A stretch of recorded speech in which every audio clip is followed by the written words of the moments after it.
Guys, it's Coach Julius here and I want to make a short video today. So we're going to talk about the power of habits. Why is it so important to have habits? And this is something as an entrepreneur you're going to have to learn a lot. Habits determine the outflow of life. Okay. 2 seconds improvement, right? As Jim Rohn would say, if you improve 1% a day, you're going to improve 180% the next 6 months. But in the same way, if you achieve one habit a day, you measure it in 5 years, you have successfully changed the course by 1,500 days, right? So that's 1,500% change in momentum that goes forward. You see, we used to believe that every time you achieve something good, the graph is like this, linear, but it's not. It goes like this. It has a short loop and then it goes up. And that short loop in the middle, that first part, that is what makes the difference between a great entrepreneur and someone who gives up. So, let me give it practical. You smoke once a day.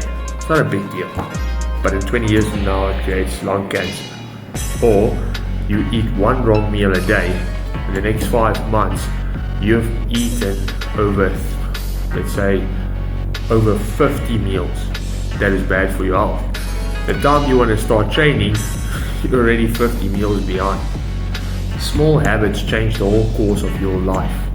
So every single day, it's called the momentum of less friction. If you create a habit 1 day at a time, one improvement at a time, one direction at a time, you're going to realize that you can't change your life overnight, but you can choose to change your life in 1 day. So your life will not change overnight, but you can choose to change the direction one night. One positive a day. Now you can do it this way. If you have a bad habit and you have a good habit.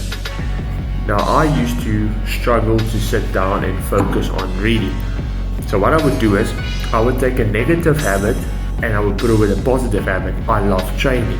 Gymming is easy to me. Going to the gym, working out, it is easy for me. So I started listening while I'm training. So I created a habit that pushed me to go deeper. Now I started learning. Now every time I go to the gym or every time I read something or learn something on Audible, I'm training, which means I've made the bad habit a good habit now. And I have every time that I am successfully changing into this habit and creating it, I'm getting a reward. So you have a cue, a mission, a process, and a reward. So you have a cue, the thought, the initial, starting, the process, enduring, and then the reward. And then you restart again. You always want to ensure that you don't just receive the incentive dopamine, you want to receive the consumer serotonin, the rewarding factor, that you feel the sense of fulfillment when you have fulfilled the task. And then habits turns into a structure, a strategy, order, and a divine redirection that puts your life in positive momentum. Do not neglect small habits and small 2-second improvements.